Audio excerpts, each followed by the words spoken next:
Hey there, welcome back to Middle East in less than 5 minutes. I'm Miguel, your host. As we reach October 15, 2025, the headlines are a hurricane. Let's unpack them together because the cracks are showing already. The living hostages are home, but violations, media spins, and real blood in Gaza, it's exposing the ugly underbelly of this piece. Let's dive in with the facts.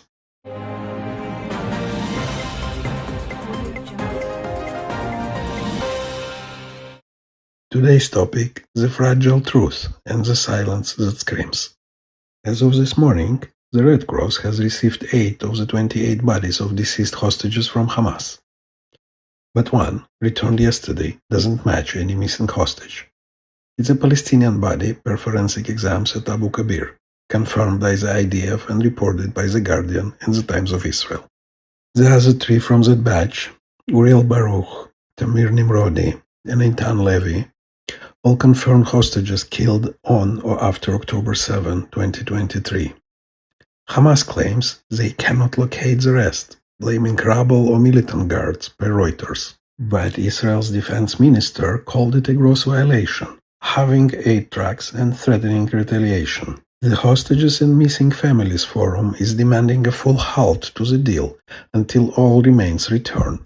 Families waited 2 years for closure, and now this. Trump waited in today. Phase 2 begins now, but the job's not done. Hamas must disarm, or we will, quickly and perhaps violently. A multinational task force is now scoring Gaza for the rest. This isn't a glitch. It's a calculated breach testing the whole truth.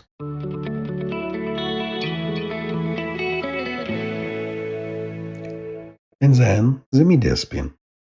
CNN's updates frame the swap as emotional reunions on both sides, showing emaciated Israeli hostages next to jubilant Palestinian prisoners, like they're equals. And get this, CNN's Christian Amanpour claimed on October 13 that the hostages were probably being treated better than the average Gazan because they were pawns and chips for Hamas. She later regretted her disgusting remarks, calling it insensitive and wrong after backslash, admitting the horror of tunnel starvation and torture survivors described. But the damage? It's done, equating victims to their tormentors. BBC calls it hostages and detainees released, lumping the 20 living Israelis with 2,000 Palestinians, including 250 lifers like Marwan Barghouti, 5 life sentences for 2000's murders, and Ahmad Saadat, life for the 2001 assassination of Rehavam Zeevi. Influencers on Al Jazeera went viral with balanced exchange, skipping the blood on those hands. The New York Times notes joyful returns without context, victims versus terrorists. Audacity, its erasure, turning monsters into martyrs.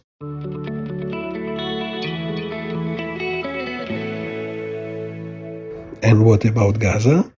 While the world fixates on so-called peace, Hamas unleashes hell on its own.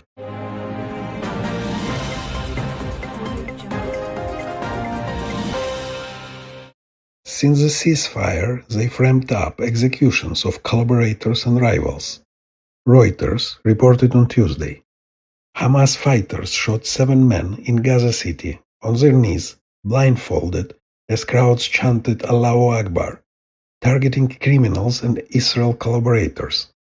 The Telegraph detailed clashes in Shujaiya, killing 52 of the Dagmash clan, including women and kids, with homes burned.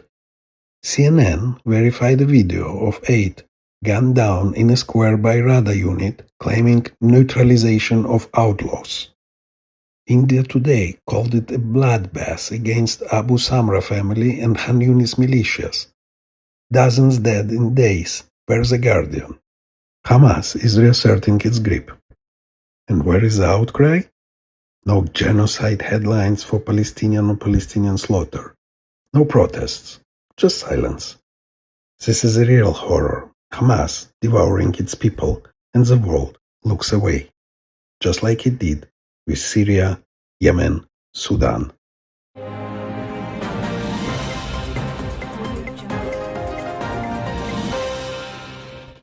This truce hangs by a thread. Violations on bodies, media moral equivalence, Hamas internal purge. It's not peace. It's a pause for regrouping. The last 2 years were not about saving Gaza, but breaking Israel.